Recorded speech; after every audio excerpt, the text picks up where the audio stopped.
Donc, bonjour à tous. Tout d'abord, merci de votre présence à ce webinaire organisé par le Club Prescrire en partenariat avec la société Rector.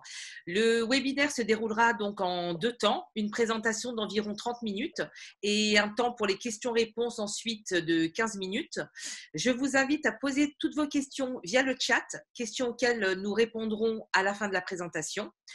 Pour le confort de tous, je vous remercie de bien vouloir désactiver vos micros et caméras dès le début de la présentation, que vous pourrez bien sûr réactiver à la fin pour les échanges.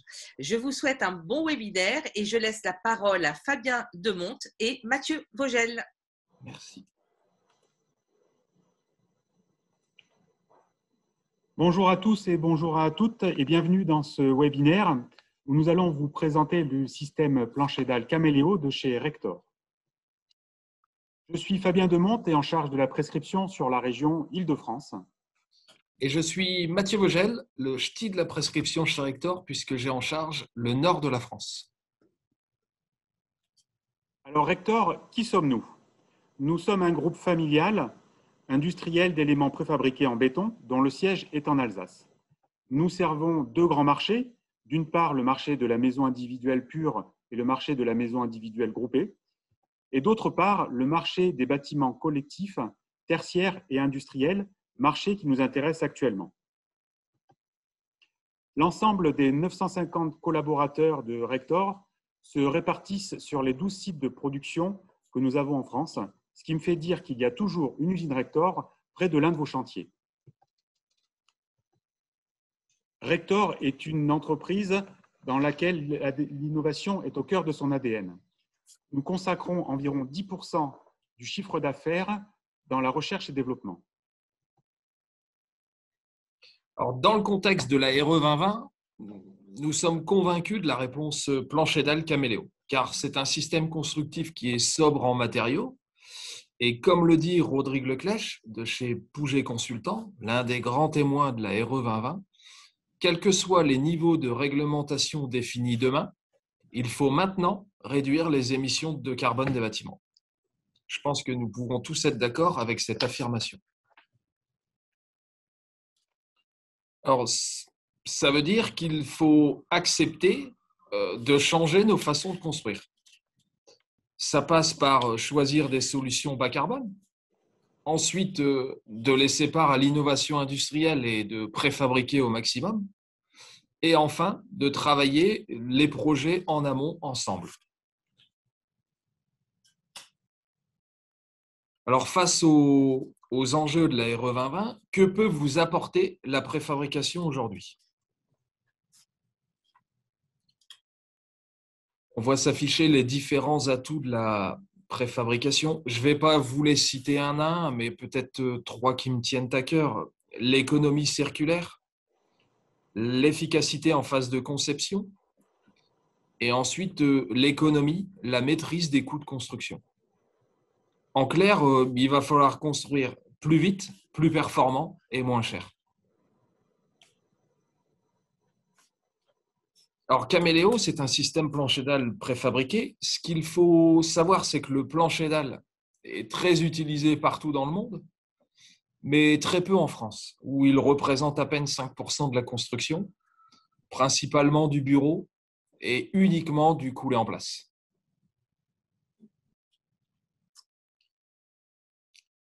Caméléo, c'est un plancher dalle qui ne repose que sur des poteaux, avec les efforts ramenés de manière rayonnante.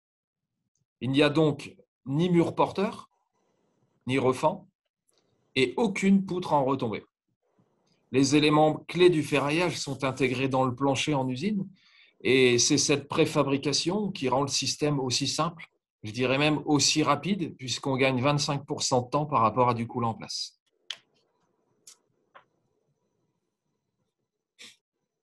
Nous allons maintenant rentrer dans le détail de l'offre. Alors, Caméléo, c'est des prémurs en infrastructure, des poteaux, bien sûr, des planchers en prédale qui sont posés sur les poteaux, et une cage d'escalier qui est en prémur, qui fait office de contreventement à votre bâtiment, de colonne vertébrale, pour assurer la structure. À droite, vous voyez qu'en comparaison d'un système traditionnel, on comprend immédiatement le gain de surface et on se rend bien compte que ce système constructif n'entrave en rien à la liberté architecturale. Pour illustrer nos propos sur Caméléo, nous allons nous appuyer sur un projet que nous sommes en train de mener pour le bailleur social Val-Office à Épinay-sur-Orge, dans l'Essonne.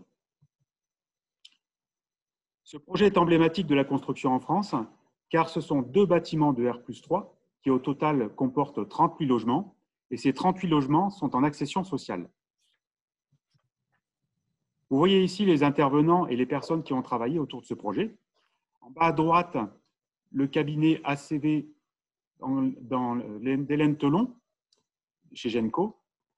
À sa gauche, Pouget Consultant, représenté par Rodrigue Leclèche. L'entreprise de Gros Œuvres, avec le directeur technique Xavier Tournillon. L'architecte du projet, François Pellegrin. Et le maître d'ouvrage, Christian Doré, qui est directeur technique du groupe Val-Office. Nous allons maintenant écouter Hélène Telon, qui va nous dire où est l'éco-innovation dans le système Caméléo.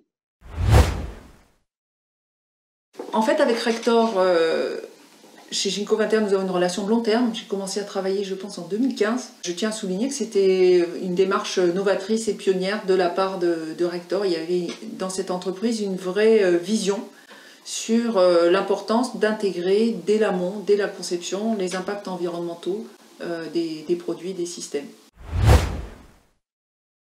Ce que nous apprennent les analyses de cycle de vie dans le secteur du bâtiment, c'est qu'il n'y a pas un matériau qui soit vraiment meilleur que l'autre. Par contre, si on peut avoir des structures un peu complexes avec le bon matériau au bon endroit, là on peut avoir une véritable performance environnementale améliorée. Et ça, c'est particulièrement facile dans le cas d'une structure poteau-poutre. Et puis on a aussi la capacité de mixer des matériaux en amont dans nos éléments préfabriqués.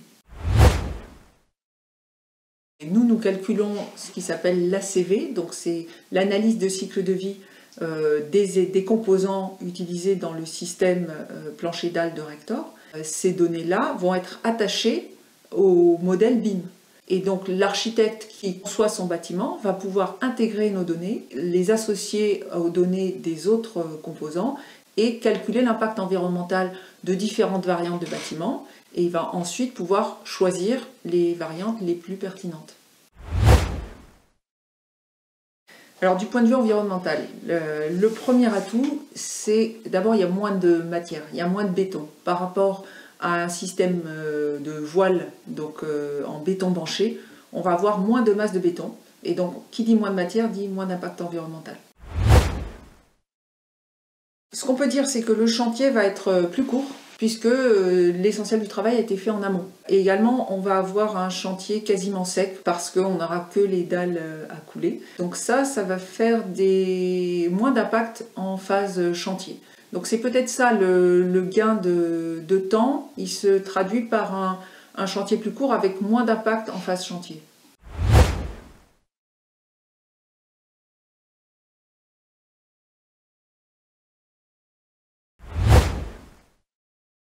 La grosse évolution, c'est l'arrivée du carbone dans la réglementation. On va apprendre à compter le carbone, à le diminuer si possible. Et c'est vraiment la grosse modification par rapport à la RT 2012 avec laquelle on travaillait depuis maintenant 7-8 ans.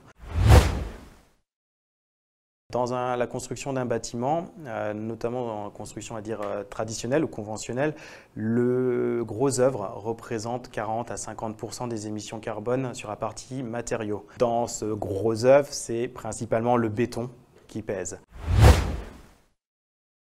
Quand on vient faire un produit préfabriqué, on maîtrise l'approvisionnement beaucoup plus et on peut peut-être plus facilement avoir accès à des ressources bas carbone, béton recyclé, acier peut-être recyclé si ça se fait.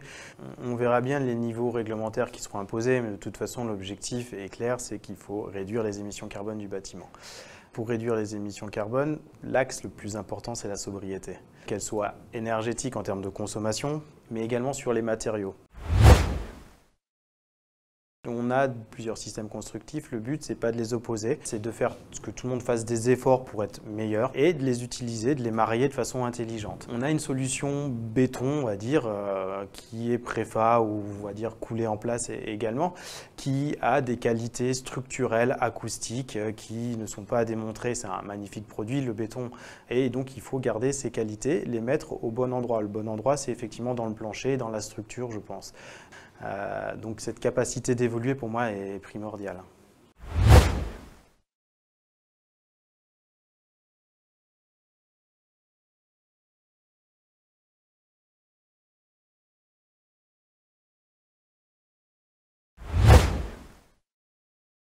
On est dans des bâtiments qui vont devenir des structures beaucoup plus pérennes puisqu'elles ne sont pas encombrées d'éléments qui perturbent leur évolution dans le temps. C'est la modularité dans le temps. Quand on a conçu une architecture où certes il y a des points durs qui seront par exemple les circulations verticales, celles-là elles vont pas bouger, mais le reste finalement c'est la notion de plateau libre. Ben, on est sur l'ouverture assurée pour des usages qu'on est incapable de définir aujourd'hui mais qui seront possibles.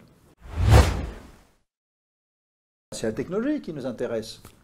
Elle s'appelle Rector, tant mieux pour Rector. Je pense que c'est l'avenir et qu'il faut encourager les architectes à sortir du train-train des solutions classiques.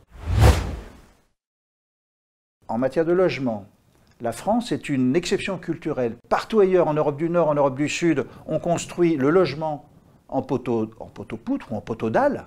Et quand en France on veut le faire, on est parfois sanctionné. On est en train de démontrer que c'est une solution qui doit pouvoir rentrer dans les prix, puisque ça rentre dans les prix en Espagne, en Italie, en Allemagne et ailleurs. Donc, il faut juste vaincre des réticences de gestes, de façon de monter. Il faut aussi que les entreprises du bâtiment acceptent de l'idée que ce n'est pas finalement plus cher d'aller acheter des produits à valeur ajoutée chez un industriel. C'est du temps de gagner dans le montage, c'est de la précision millimétrique, c'est de l'effacement des coûts de non-qualité. Et après, voilà, on est sûr que le chantier est une promenade de santé parce qu'on aura déminé en amont, grâce au BIM, grâce à l'introduction de systèmes constructifs en temps et en heure. Ce n'est pas au chantier qu'il faut les introduire, c'est à la conception.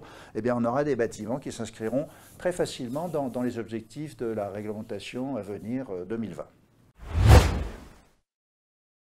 Arrêtons de faire des bâtiments qu'il faut démolir tous les 30 ou 40 ans parce qu'on a été assez bête pour faire des choses fermées, non ouvertes et non évolutives. L'architecte n'est pas contraint, cette technologie ne dicte pas une architecture. Voilà. Il n'y a aucun risque sur l'uniformisation de l'architecture qui serait due à des systèmes de poteaux-dalles. Donc, chantier qui est possible aussi grâce à une entreprise de gros œuvres prête à accompagner cette innovation. Nous allons donc écouter Xavier Tournillon de chez Paris Ouest Construction, l'entreprise de gros œuvres.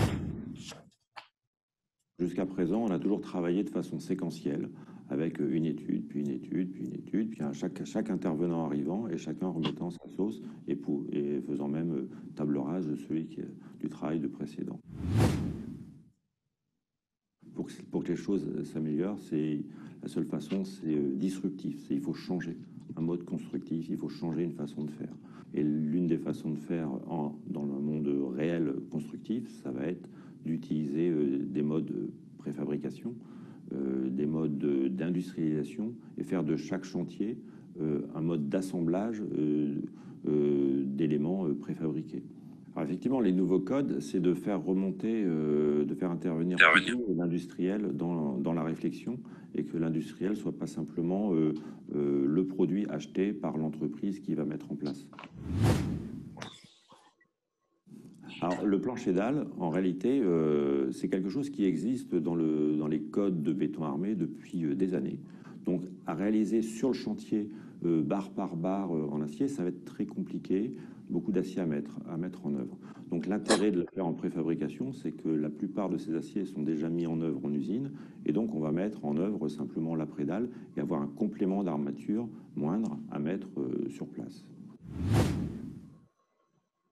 Alors nous, on est convaincus que ce sont des solutions d'avenir, justement pour des aspects environnementaux et de modularité des logements, qu'il faut remettre un peu en cause et en question toute la façon de construire actuelle.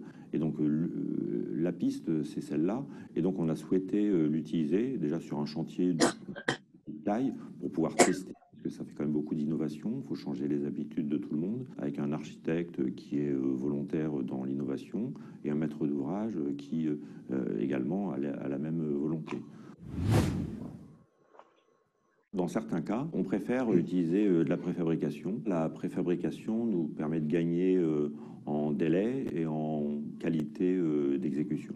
Donc si on construit plus vite et qu'on livre plus vite, pour nous, entrepreneurs, c'est un intérêt. Ça veut dire qu'on va on va diminuer nos frais de chantier, on aura moins d'agences, moins de maîtrise, moins de location de bungalows, moins de grues, etc., etc. Donc non seulement on va réduire notre coût de construction, mais après on va pouvoir livrer au maître d'ouvrage plus tôt. Donc le maître d'ouvrage, il peut aussi récupérer des loyers ou une mise à disposition plus rapidement. Donc c'est du gagnant-gagnant.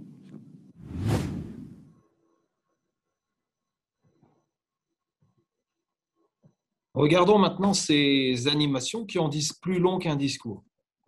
Caméléo, ce sont deux maîtres mots, la simplicité d'assemblage et l'évolutivité dans le temps. Donc la simplicité d'assemblage.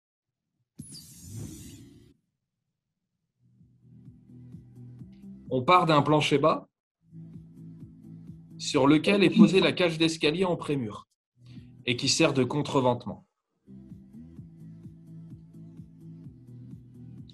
Des poteaux préfa. Vient ensuite le plancher intermédiaire qui est posé sur les poteaux.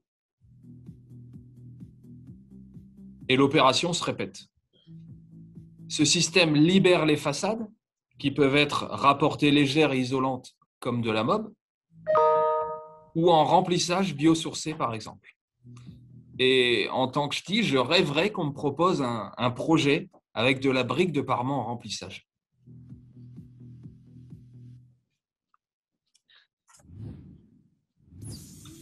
Ensuite, l'évolutivité.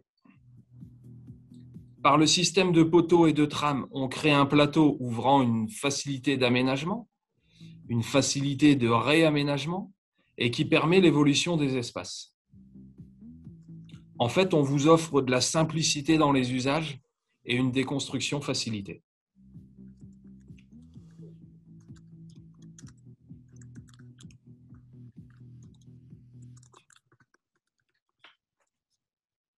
Alors, quels sont les gains qui sont apportés par Caméléo? Tout d'abord, comme on construit plus vite, il y a un gain de temps de 25%. Sur ce chantier, 25% du gain de temps ont été économisés dans la partie gros œuvre. De par l'utilisation des cloisons légères et de la façade rapportée, on a gagné 13 mètres carrés. Et l'impact carbone a été réduit de l'ordre de 15 à 20%, suivant le type d'utilisation de façade. 15 à 20% uniquement en réduisant le béton, en mettant le bon matériau au bon endroit. Et on ira plus loin, et on va aller plus loin chez Rector à partir de fin 2021, en utilisant des bétons bas carbone. Concrètement, comment est-ce que cela se traduit? Il y a des plus-values, principalement ici dans le fait d'utiliser des façades rapportées en bois, et aussi dans le système Caméléo qui embarque de l'ingénierie et de l'accompagnement auprès des personnes qui travaillent sur le projet. Mais il y a surtout une moins-value. On va beaucoup plus vite, donc c'est 2 mois de moins en frais d'agence et 2 mois en moins en location de grue, ce qui fait au global une moins-value de 150 000 €. La différence donc entre la moins-value et la plus-value sur ce chantier est de 100 000 € sur la partie gros œuvre, ce qui fait par rapport au budget de la partie gros œuvre une économie de 8%. Concernant les gains en promotion immobilière, comme on livre 2 mois plus tôt, pour le bailleur social, il a la possibilité d'encaisser ses loyers 2 mois en avance. Et concernant donc le promoteur immobilier privé ou public, il y a une immobilisation de 2 mois en moins au niveau de son budget. Concernant les gains de surface, de par l'utilisation des cloisons légères SAD et la façade rapportée, on a gagné 13 mètres carrés sur ce projet. Au prix du mètre carré, donc à Épinay-sur-Orge, cela a été valorisé à 52 000 euros. On peut donc dire que ce système constructif reste économiquement intéressant. Pour finir, nous allons écouter Christian Doré, directeur technique de chez Valoffice, à qui nous avons demandé si ce système constructif était intéressant pour lui en tant que bailleur.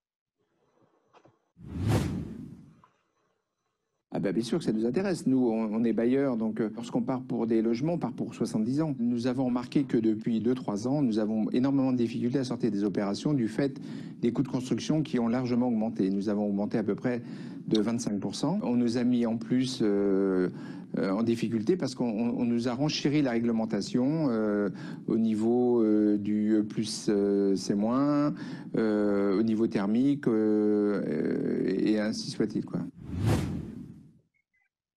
Et il va falloir penser à revoir notre mode de construction. Vous savez, au bout de 42 ans, j'ai vu beaucoup de choses. La préfabrication que j'ai connue au tout début de ma carrière n'est plus la même que celle que nous présente Rector.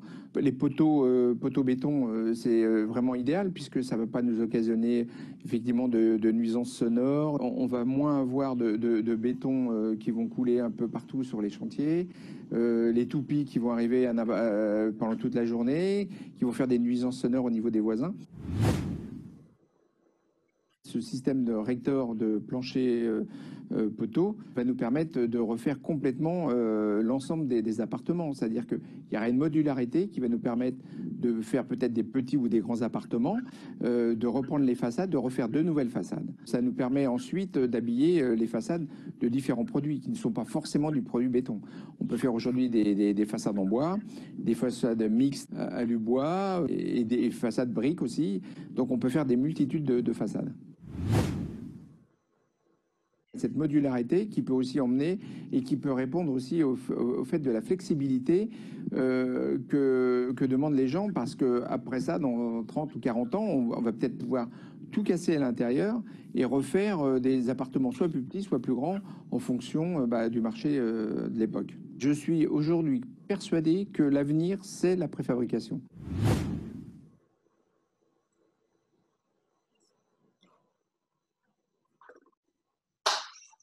Donc, vous voyez qu'on a plein de bonnes nouvelles. Être conforme et moins cher tout en laissant la liberté architecturale, c'est possible. Mais c'est possible à condition de quoi?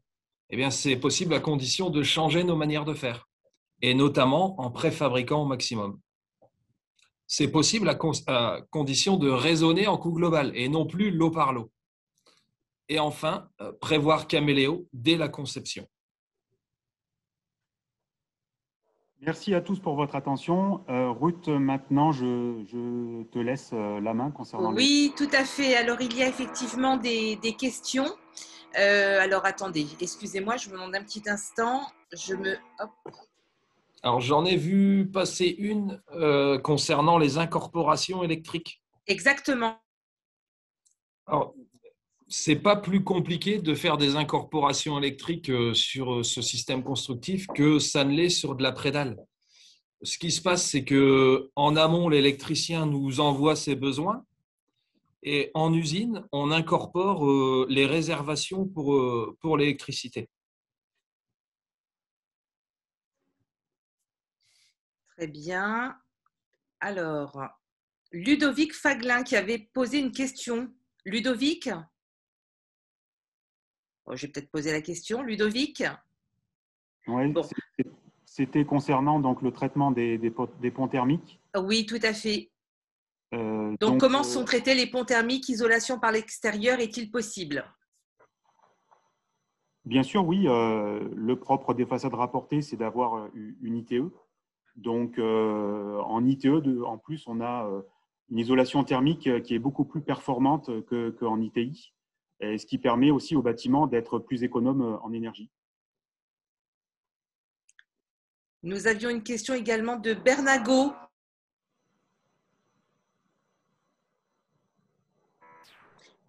Bon, je la pose. À partir de combien de mètres carrés à construire cette solution est-elle intéressante?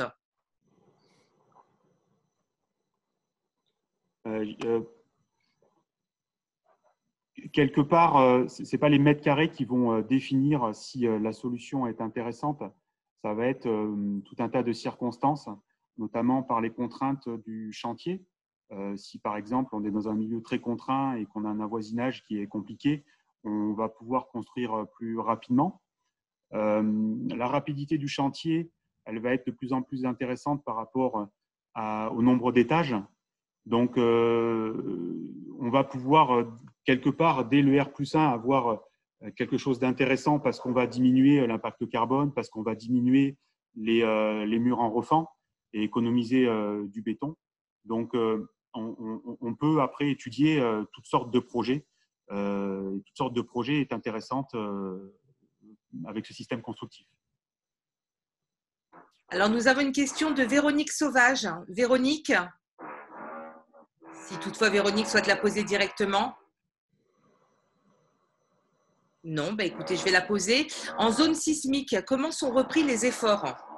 Alors, de la même manière que ce qui a été présenté tout à l'heure, si ce n'est qu'en zone sismique, il faudra probablement prévoir du prémur supplémentaire, c'est-à-dire une colonne vertébrale, on va dire, supplémentaire. Souvent, on prévoit les angles du bâtiment. On rajoute du prémur pour consolider. Parfait. Alors, Bertalo, attendez.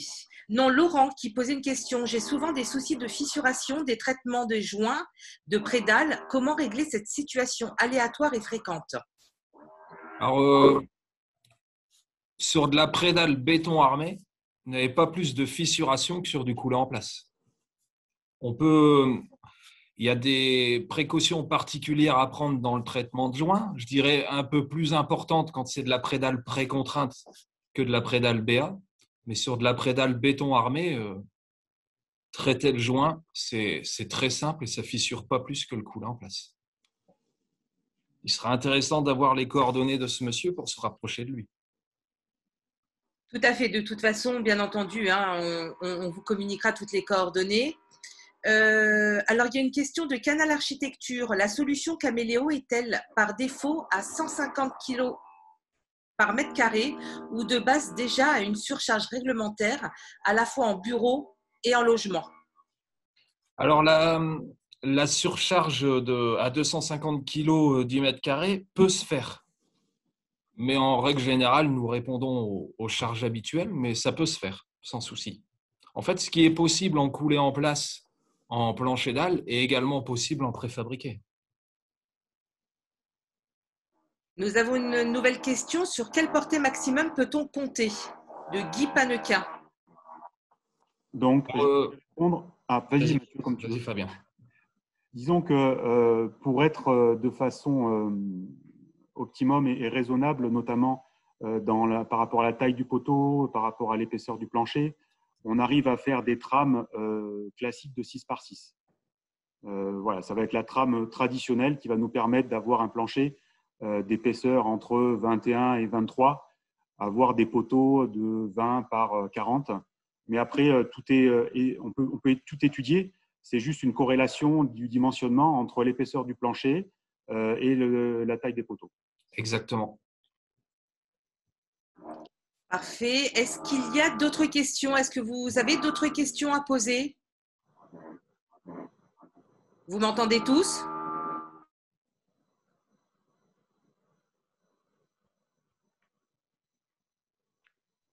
Est-ce que vous avez des questions? Fabien et Mathieu sont là pour répondre à vos questions. Oui, tu as des questions qui sont à la fin là, sur notamment les prix moyens. Ouais. Alors, les prix moyens. Les prix moyens de ce système en fourni posé. Alors, ils sont… je vais faire une réponse de Normand, mais je vais quand même me lancer dans un créneau de prix. Ils sont variables selon les portées, en fait. Et plus vous allez avoir de portée et plus vous allez avoir une épaisseur de plancher. Donc, c'est variable. Ce qu'on se rend compte, c'est que sur les premières opérations qu'on a pu faire, sur des portées, on va dire, classiques de 6-7 mètres, On retrouve à peu près souvent les mêmes prix. Ça tourne entre 110 € du mètre carré fourni posé à 130 €, sans les poteaux, et autour des 150 €, poteaux compris. On a une question de Jean-Pierre Avard. Quelle est l'épaisseur de la dalle de compression? On y a répondu juste avant, mais c'est une bonne question. En fait, la moyenne, c'est pareil, ça va de 22 cm à 25, toujours selon les portées. Laurent Arnoux, Delta Architecture. Quel traitement acoustique? Je dirais que le système plancher dalle est un système constructif qui existe déjà dans les codes de construction. Donc, il n'y a pas d'avis technique ou d'avis d'ATEX différents ou supplémentaires. Donc, le traitement acoustique est fait de la même façon qu'un système constructif traditionnel. Quand on a des cloisons légères, donc des cloisons SAD, les cloisons SAD répondent aussi, elles, à tout ce qui est traitement acoustique. Alors, Ruth, j'ai peut-être Oui. mal répondu à une question. Tout à l'heure, j'ai dit 22 à 25. Je parlais de l'épaisseur totale du plancher. Et je vois que la question, c'était peut-être plus sur le béton qu'on coulait sur la prédale. Donc, c'est 15 cm. D'accord, merci pour ce complément. Patrice qui pose une question. Comment intégrer les modifications de gaines dans le futur et de colonne évolutivité avec le ferraillage renforcé? Et la question, c'est par rapport à des trémies ou à des réservations qu'il faut faire une fois la prédale mise en place, c'est ça, si je comprends? Alors, Patrice, peut-être qu'il… Plus, s'il faut créer des nouvelles gaines ailleurs. Moi, je peux répondre à cette question. C'est effectivement une difficulté pour si on se projette loin dans l'avenir à des profondes modifications. Donc, ça restera un problème. C'est pour ça qu'on ne parle pas de modularité totale, mais d'évolutivité des logements, parce que tout ça a une limite, sauf si, dès le début, on se dit, de manière préventive, on réserve des colonnes montantes, descendantes pour le cas où. Mais on est vraiment dans une conception préventive et voyant loin. C'est juste un problème de conception. Et évidemment, il ne faut pas que ces gaines tombent au droit des poteaux et des ferraillages de tête de poissonnement. Voilà. Alors, nous avons une question, un complément de question donc pour Canal Architecture. L'épaisseur du plancher serait environ combien pour du bureau par rapport à du logement, à portée équivalente de 6 mètres environ? Alors là, il va vraiment falloir étudier le projet pour vous donner une réponse précise. Ça sera ce qu'on retrouve sur les dossiers qu'on a pu traiter et étudier, c'est cette épaisseur variable de 22 à 25 cm. Donc, il va vraiment falloir étudier le projet pour répondre de façon précise. Parfait, merci.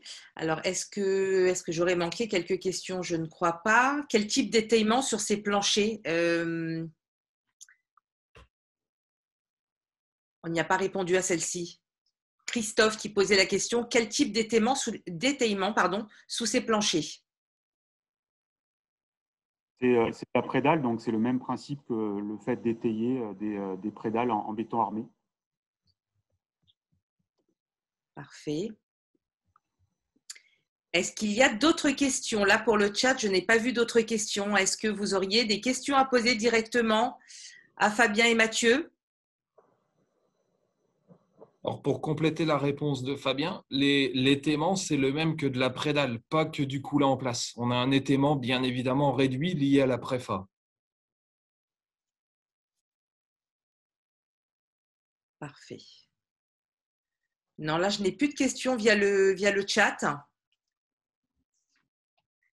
C'est qu'on a été très, très clair. Oui, bonjour. On est limité à combien d'étages? Pardon?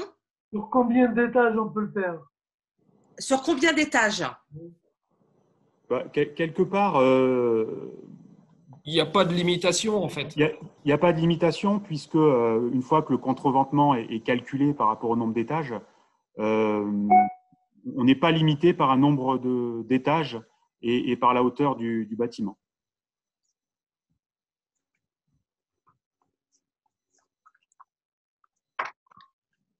Merci pour cette réponse. Oui, Fabien, pardon. Bonjour. Je crois que le monsieur parle, mais je ne l'entends pas. Je ne sais pas si c'est… Exactement. J'ai une question. Oui. J'ai une question à poser. Voilà. Est-ce qu'il est possible d'utiliser votre système sur des vides sanitaires, mais sans mettre d'étaiement, c'est-à-dire sur des portées raisonnables, mettons 5 mètres, mais est-ce qu'il est possible d'utiliser votre système sans étaiement? Non, non, non. Il faut étayer les prédales. D'accord. Ok. Bon, c'est clair. Je vous remercie. Alors, on a une question. Quelle est la dimension de prédale? Fabien, tu veux répondre? Ça reste des dimensions traditionnelles, donc de mémoire par rapport à nos tables, je me souviens plus. Aide-moi, Mathieu, si tu te souviens des dimensions par rapport à En fait, ce qui nous… il y a deux choses. Il y a la dimension des tables et il y a également le gabarit routier. Donc, en règle générale, on est sur des dimensions de prédales de 2,50 m par 5 mètres, 6 mètres. Merci. Pour la maison individuelle, avez-vous des solutions particulières? Pas forcément en plancher dalle, même si ça pourrait s'intégrer. Mais on a des solutions également qui sont plus des solutions préfa manuportables, en fait, qui peuvent être manipulées à la main, comme des systèmes poutres alourdis. Y a-t-il la possibilité de porte-à-faux? Oui. Oui. Encore une fois, tout s'étudie, tout se regarde et ça peut être assez facile comme ça peut être assez complexe. Il y a une chose qui est sûre, c'est que ce type de système appelle plutôt, si les porte-à-faux auxquels vous pensez sont les balcons, appelle plutôt du balcon rapporté et autoporté que du balcon en porte-à-faux. Mais néanmoins, on l'a déjà étudié, c'est possible. J'ai un projet dans la tête où on ne travaille pas sur des balcons en porte-à-faux, mais des balcons en loggia. Là, c'est assez simple. Voilà. Mais voilà, encore une fois, on est dans le domaine de la structure, du béton armé. Donc, tout ça est au projet, le projet, et tout s'étudie et on est à votre service pour le faire. Merci, Denis, pour ta réponse. Alors, savez-vous, donc Jean-Pierre Avard, savez-vous incorporer un isolant en sous-face pour le plancher bas? Sans problème. On sait le faire également en usine, exactement. Parfait. Parfait. Je ne vois pas d'autres questions. Ah si. Les prédales sont-elles alvéolaires ou massives? Ou massives, pardon. Ce sont des prédales pleines, si c'est la question, et en béton armé. D'accord. D'autres questions, messieurs, dames?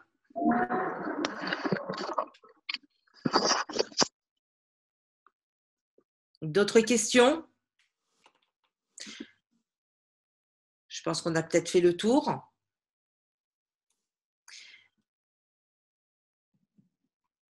D'autres questions, non? À quand la finition peinture en sous-face? Question de Laurent.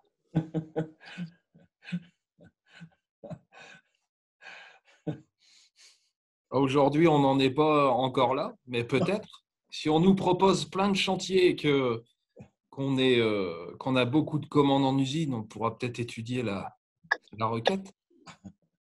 Parfait. Eh bien, écoutez, je pense que les questions ont été posées. S'il n'y a pas d'autres questions, vous aviez quelque chose peut-être à ajouter, Mathieu et Fabien? Attendez, si, d'autres questions. Y a-t-il un joint de dilatation à prévoir? Alors, selon la dimension de votre bâtiment, oui, il peut en avoir un ou plus d'un si le bâtiment est très grand. En fait, c'est exactement la même règle que pour le couler en place. Donc, Guy Panequin, Logic Beam en place.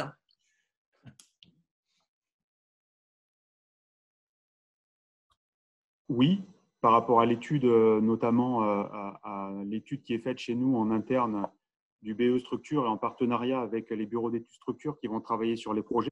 Comme a dit donc l'architecte du projet, on travaille très bien en BIM. Parfait, merci. Je n'ai plus d'autres questions. De toute façon, donc, Fabien et Mathieu reprendront contact avec vous pour toutes les questions qui ont été posées. Si, encore une question, super. Ce système nécessite-t-il des fondations particulières, répartition des charges? Non, c'est les mêmes fondations spéciales que l'on peut retrouver pour des poules en place. Il y a une imposition quand même au niveau des poteaux. Il faut que les poteaux plombent sur l'ensemble du bâtiment. C'est ça. Sous face de prédale, peut-on laisser… Pardon, excusez-moi. Sous face de prédale, peut-on laisser… On peut laisser une peinture directement… Ah, c'est pas fini. La question n'est pas finie. Est-ce que vous la voyez, Fabien ou Mathieu? Elle n'est pas terminée, oui. Je ne sais pas, il manque… Oui, il manque quelque chose. Donc là, oui. Bon. Je vais poser la suivante. Comment je procède quand je suis en ville entre mitoyens?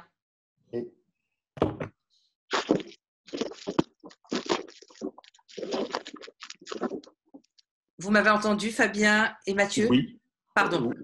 Oui, c'est par rapport à la construction du bâtiment. C'est ni plus ni moins, comme on dit régulièrement, que le même principe qu'un bâtiment, on va dire, traditionnel.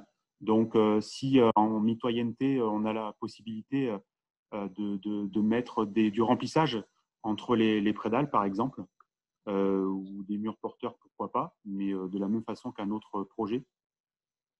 D'accord. Donc oui, la question c'était comment traiter la jonction des prédales? Avec le choix. Avec le traitement du joint,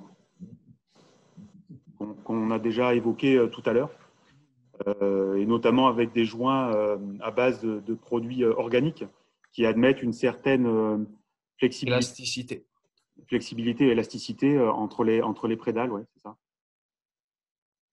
D'accord. Plus de questions?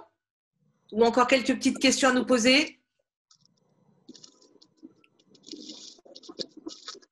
Alors, si nous avions besoin des FDES. Donc, elles sont présentes sur la base Ignace. On les a pour nos produits, sans problème. Merci. Oui, alors bien entendu, à discuter effectivement avec Rector, mais a priori, il y aura sûrement un replay du webinaire. C'est la question qui… On peut aussi venir voir Monsieur Loun ici pour lui faire la présentation de notre système, sans problème. Parfait. Eh bien, écoutez, je pense que vous avez répondu à l'ensemble des questions.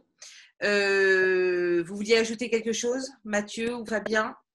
Moi, je remercie l'ensemble des participants d'avoir été interactifs et d'avoir posé beaucoup de questions, ce qui prouve qu'a priori, ça a intéressé énormément de monde.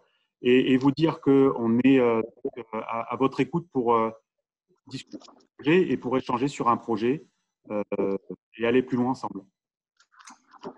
Parfait, merci beaucoup. Écoutez, merci à tous, merci de votre présence. Je me permets juste une petite parenthèse. J'ai mon collaborateur Thomas Leccia qui a dû vous envoyer des messages en privé, simplement pour que vous puissiez nous répondre et nous indiquer vos noms et prénoms qui ne sont parfois pas indiqués. Donc, si vous voulez recevoir les attestations de présence, il est important de pouvoir répondre à Thomas pour nous donner ces informations. Merci à tous, à très bientôt. Et bonne fin d'après-midi. Merci à tous.